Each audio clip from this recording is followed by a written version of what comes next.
Fugitive Tommy is a pretty clever Rugrats episode. This is the first segment of the 6th episode of the 5th season, and it starts off with the McNulty kids and the other babies, the twins and the Chuckie type character, celebrating the passing down of a ball from McNulty to his younger brother. And a child pops the ball, and we quickly learn that it's a child who looks like Tommy. And I think it's very cleverly done. It is quite interesting, though, that the child is clearly the same age as Tommy, maybe slightly older because he's cut his first tooth, but he has a tremendous head of hair compared to Tommy.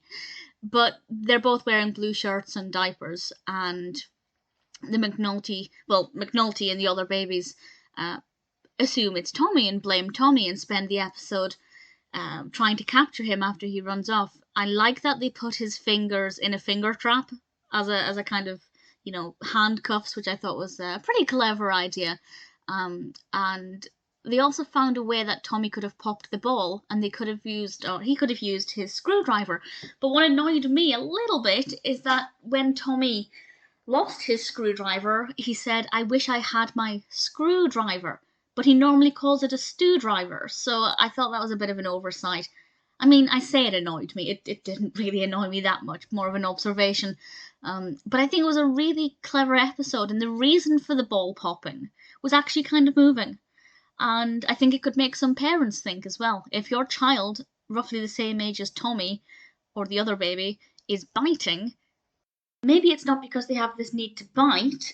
I'm going to explain now why this child was biting this ball, so I guess this is a spoiler warning for something that happens towards the end, but we learned that the baby didn't have a need for biting just for the sake of it or to be evil, but because it was teething. And I think that that's something that made the character seem less evil, and actually, I think it was a good way to make us feel sorry for this baby. And I kind of liked the direction the narrative took, and I think everything flowed really well. It was a really enjoyable episode. The voices of the twins in this are so much like Phil and Lil. But none of the other voices are too close. I don't even know if the Chuckie character, the baby who looks like Chuckie, I don't even know if he spoke at all, which I think would be a pretty clever way of getting around not needing a voice, because if he's quite shy like Chuckie, I can understand that. But I could be wrong, he might have done, but if he did, definitely wasn't a lot.